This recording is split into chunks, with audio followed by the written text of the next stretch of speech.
भर पानी भूमि परत भारा भर पानी भूमि परत भारा भर पानी भूमि परत भारा भर पानी जिम जीवही माया लपटानी जीव जीवही मायाल पटानी जिम जीवही माया लपटानी जीव जीवही मायाल पटानी भूमि परत भारा भर पानी भूमि परत भारा भर पानी भारा भर पानी भारा भर पानी। तो जीव माँ के गर्भ में सब कुछ जानता है, लेकिन वही जब बाहर आता है तो सब भूल जाता है। अर्जुन ने कहा भगवान से कि महाराज अपनी माया को आपने इतना बलवती क्यों बनाया, जो जीव को छोड़ती नहीं है, लपेटे रहती है। भगवान कहते हैं जो हमारी माया से बचना चाहता है वो हमारी शरण में आ जाए। मामा वैद्य प्रपद्यन्ते माया में ताम तरन्ति ते। जो जीव मेरी माया से बचना चाहता है वो हमारी शरण में आ जाए, उसे मेरी माया छू भी नहीं सकती। बोलो जय श्री राम। तो कहते हैं कि महाराज तो ये प्रमुख श्रोता और वक्ता हैं, इसलिए सुखदेव जी ने देवताओं को भगा दिया। अभक्तास्तास विज्ञाय न ददौ सकथामृतम श्रीमद्भागवती वार्ता सुराणामपि दुर्लभा। ये देवताओं को भी दुर्लभ है भागवत की कथा। जब हम यहाँ पे बैठ करके कथा सुन रहे हैं ना, तो देवताओं को बड़ी जलन होती है कि धन्य है भारत के लोग जो बैठ करके कथा रसपान कर रहे हैं। स्वर्ग में सब कुछ सामग्री है पर भजन सामग्री नहीं है। न यत्र वैकुंठ कथा सुधापगा न साधवो भागवता तदाश्रया न यत्र यज्ञे समखामहोत्सवा सुरेश लोकोऽपि न वैस सेव्यता। न यत्र वैकुंठ, वैकुंठ में सब कुछ है पर भजन सामग्री नहीं है।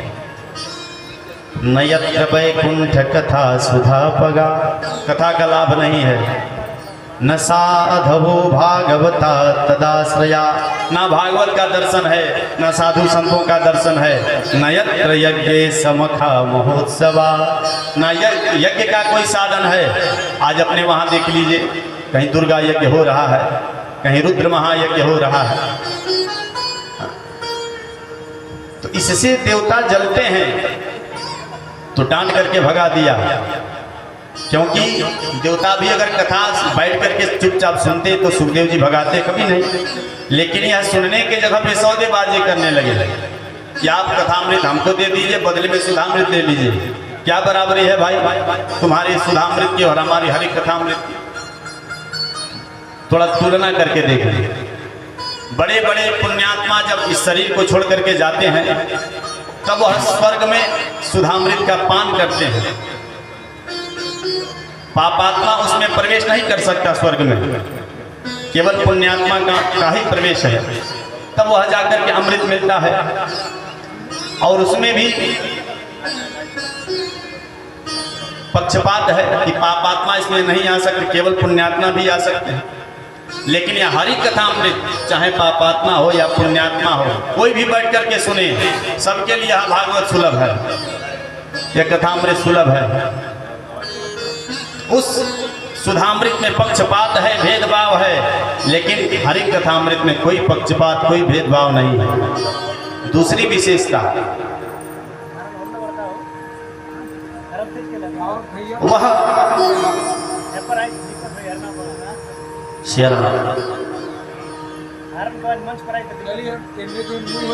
सीताराम तो महाराज दूसरी विशेषता कि वह अमृत पीने के बाद से देवताओं का पुण्य क्षीण होता है और क्षीणे पुण्य मर्तलोकम विषमति। जब पुण्य समाप्त हुआ फिर इसी मृत्यु लोक में पटक दिया जाता है। और हरि कथा अमृत सुनने के बाद से यह वह अमृत पुण्यों को नाश करती है और यह हरि कथा अमृत पापों का प्रक्षालन करके सीधे हरि की गोद में बिठाता है। अब बताइए कौन सा अमृत श्रेष्ठ है? वह हरि सुधामृत दीर्घ जीवी बनाता है और यह हरि कथामृत दिव्य जीवी बनाता है। वह देवताओं का सुधामृत अमरत्व प्रदान करता है और यह हरि कथामृत अभयत्व प्रदान करता है। जिसे परीक्षित ने जब सुना तो उन्हें अभयत्व प्रदान हो गया, अभयम दर्शितम तो ऐसी है विशेषता इस कथा की। कहे कि जो इतनी जोरदार कथा है हमारा तो 7 दिन में ही क्यों सुनाई जाती है? इसे 1 महीना में भी सुनाया जा सकता है, 9 दिन में भी सुनाया जा सकता है, 11 दिन में भी सुनाया जा सकता है, लेकिन 7 दिन में ही क्यों? बोले ये परंपरा सनकादिक ऋषियों ने नारद जी को सुना करके प्रारंभ किया। अब सौनक जी पूछने लगे महाराज नारद जी तो 2 घड़ी से ज्यादा कहीं टिकते नहीं हैं और 7 दिन बैठ करके कथा सुने, ये बात हमें समझ में नहीं आई। कृपया करके ये विस्तार से हमें बताइए। कहते हैं सुन। एकदा हि विशालाया चत्वार ऋषयो मलाः सत्संगार्थं समायाता ददृशो तत्र नारदः। एक बार बद्री विशाल में चारों भैया सनकादिक सत्संग के उद्देश्य से विचरण कर रहे थे। कैसे है चारों भैया? ब्रह्मानंद सदालय दीना, ब्रह्मानंद सदालय दीना, देखत बालक बहुकालीना, देखत बालक बहुकालीना, रूप धरे जनु चारे वेदा, रूप धरे चारे वेदा, रूप धरे जनु चारे वेदा, रूप धरे जनु चारे वेदा, समदर्शी मुनि विगत विभेदा, समदर्शी मुनि विगत विभेदा, समदर्शी मुनि विगत विभेदा, समदर्शी मुनि विगत विभेदा। कैसे हैं चारों भैया? चारों वेद के रूप में विचरण कर रहे हैं। इनका उम्र क्या है? पंच आयन संयुक्ता पूर्वे सामपि पूर्वजम। पूर्वजों के भी पूर्वज हैं लेकिन मात्र 5 वर्ष के कुमार नजर आते हैं, इसलिए इनका नाम है कुमार। सनत कुमार, सनंदन कुमार, सनातन कुमार, ये सब कुमार के नाम से जाने जाते हैं। क्योंकि ब्रह्मा जी ने संकल्प से जब इन लोगों को प्रकट किया और कहा कि जाओ तुम सृष्टि का विस्तार कर दो, चारों ने मना कर दिया। नहीं नहीं, हम तो सृष्टि का विस्तार नहीं, कौन तुम माया में फंसने जाए। तो भाई काय से सृष्टि होगी? तुम बड़े तो हो जाए, देखो तुम्हारा विवाह कराते हैं कि नहीं कराते हैं। सनकादिकों ने कहा कि ठीक है, जब हम बड़े होंगे तब तो आप विवाह कराएंगे। तो अपने तप के प्रभाव से हमेशा हरि शरणम हरि शरणम हरि शरणम जपते रहते हैं और मात्र 5 वर्ष की अवस्था से ज्यादा बड़े दिखे ही नहीं।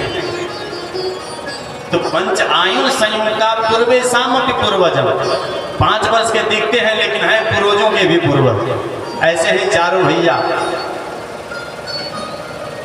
सत्संग के उद्देश्य से विचरण कर रहे थे, तब तक नारद जी दिखाई दिए। तद्रशु तत्र नारद। नारद जी जब दिखाई दिए और नारद जी के मुख पे 12 बजे पास में जाकर के देखा नारद जी के पास, तो नारद जी के मुख पे 12 बजे भाई, मुख लटका हुआ है। क्या बात है?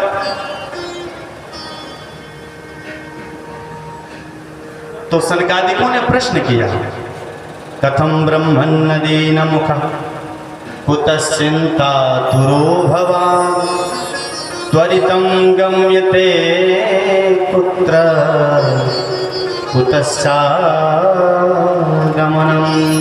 तव इदानीं शून्यचित्तोऽसि गतवित्तो यथा जना तवेदं मुक्तसंगस्य नोचितं वदकारणम्। प्रश्न करते हैं, कथम ब्रह्मन्नदीनं का, आपके मुख इस प्रकार लटका क्यों है नारद भैया?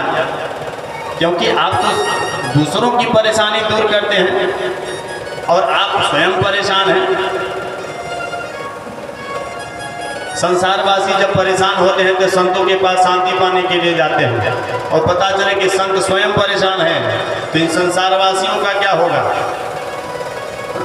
मरीज जाता है डॉक्टर साहब से दिखाने के लिए अपनी बीमारी, और पता चला कि डॉक्टर साहब स्वयं बीमार हो, तो उस मरीज का क्या होगा? कहाँ से आ रहे हैं और कहाँ को जा रहे हैं? नोचितम वद कारण बताइए। नारद जी ने कहा कि देखिए भैया, परेशान तो हम सचमुच में हैं, क्योंकि मैं हूँ सत्संग प्रेमी, और सत्संग भारत भूमि के अलावा कहीं मिलता नहीं है। इसलिए मन को शांति पाने के लिए मैं पहले तीर्थों में गया। कहाँ गया? पुष्करम च प्रयागम च काशीं गोदावरीं तथा हरिक्षेत्रम कुरुक्षेत्रम श्रीरंगम सेतुबंधनम। अनेक तीर्थों में गया, लेकिन कहीं मेरे मन को शांति नहीं मिली। जब शांति नहीं मिली तब मैंने सोचा कि अब तीर्थों को छोड़ो, तीर्थी के वहाँ चलते हैं। संतों के वहाँ गए तो संतों में क्या देखा नारद जी? पाखंड निरता संत, सब संत पाखंडी हो गए। पाखंड का मतलब पापस्य खंड, पाखंड, जो पालन करने योग्य जो हमारा धर्म है उसी का कोई खंडन करने लग जाए तो समझो सबसे बड़ा पाखंडी वही है। कि भाई ब्रह्म मुहूर्त में उठने से क्या होता है, स्नान ध्यान करने से क्या होता है, माला जपने से क्या होता है, कथा सुनने से क्या होता है। तो जो पालन करने योग्य जो धर्म है हमारा, उसी का जो खंडन करने लग जाए वही पाखंड है। और वही पाखंडी आज भारत भूमि में पड़े हुए हैं। बोलो जय सिया राम। तो पाखंड निरता संत, सब संत पाखंडी हो गए। जब मैं संत ना तीर्थों में शांति पाया, ना तीर्थी के वहाँ पाया, तो मैंने सोचा कि अब चलो गृहस्थों के वहाँ चलते हैं। तो फिर नारद जी गृहस्थों के वहाँ गए। तो गृहस्थ के वहाँ जाकर के क्या देखा कि जो नई बहू आई हैं वो पतिदेव के कान में मंत्र फूंकती रहती हैं, सुनो जी हमने तुम्हारे लिए अपनी माता पिता भाई बंधु सखी सहेली सबको छोड़ करके मैंने केवल तुम्हारे लिए आया। तो जैसे मैंने छोड़ा वैसे तुम भी चलो, हम दो और हमारे दो, बाकी सबकी छुट्टी करो।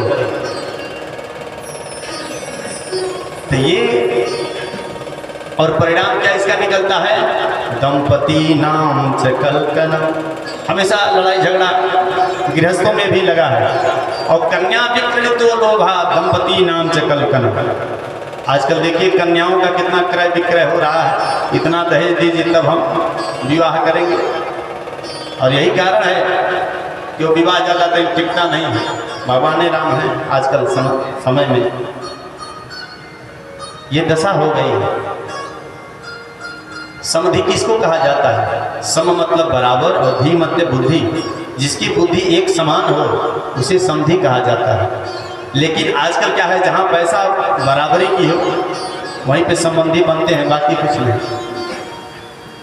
तो ना विरक्तों के वहाँ, ना संतों के वहाँ, ना गृहस्थों के वहाँ कहीं मैं शांति नहीं पाया। तो मैंने सोचा कि अब मुझे शांति कहीं नहीं मिलेगी। अब चलते हैं वृंदावन, जहाँ ठाकुर जी ने अपने दिव्य लीलाएं से शोभायमान करते हैं वृंदावन।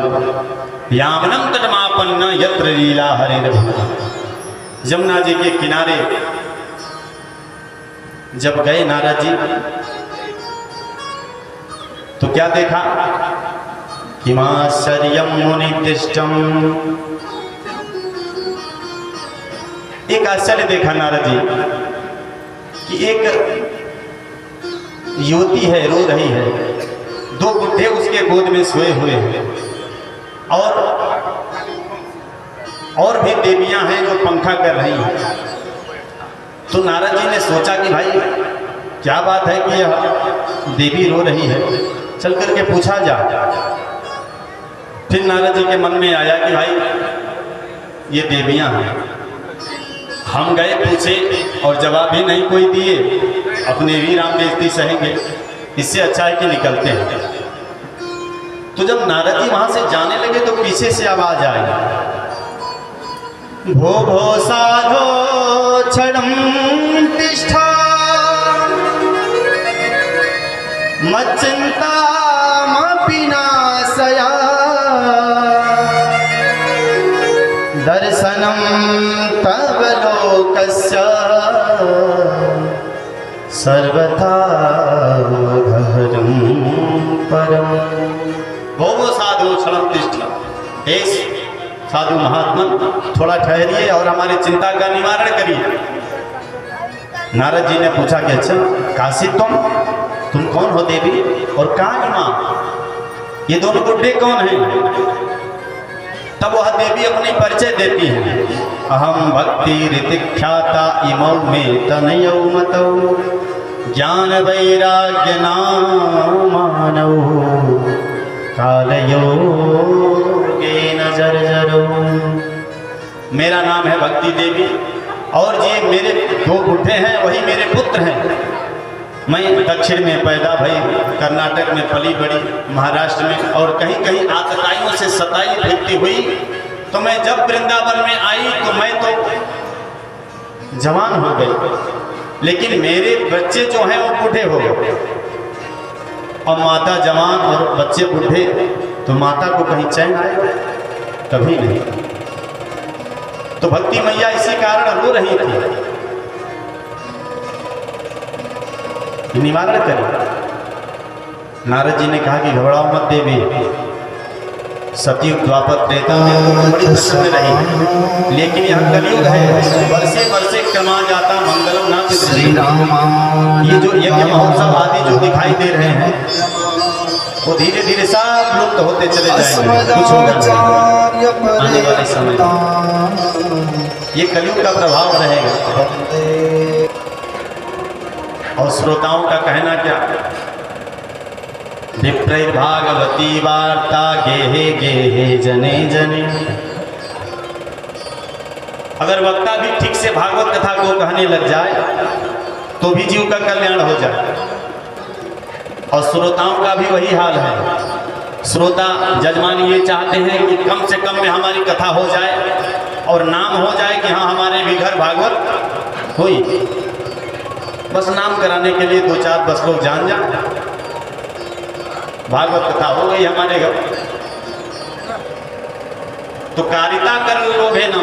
और जो व्यास जी आ रहे हैं तो ये सोच रहे हैं कि हमें अर्थ कितना मिला। भागवत के अर्थ से कोई मतलब नहीं है, हमें भागवत से अर्थ कितना हमें प्राप्त हो रहा है ये प्रधान हो गया है। कथा तो ऐसी होनी चाहिए जो जीव की व्यथा तत्काल दूर कर दे। कथा तो ऐसी होनी चाहिए, लेकिन कथा के नाम पर केवल व्यथा ही परोसी जा रही है, कथा तो गायब है। ये सब विडंबनाएं देखने को मिल रही है। अशोक वाटिका में किशोरी जी ससुर बैठी रो रही थी। परम दुखी भा पवन सुता देख जानकी दी। हनुमान जी ने जब सीता जी को रोते हुए देखा तो मन में बड़ा कष्ट हुआ कि माता रो रही है।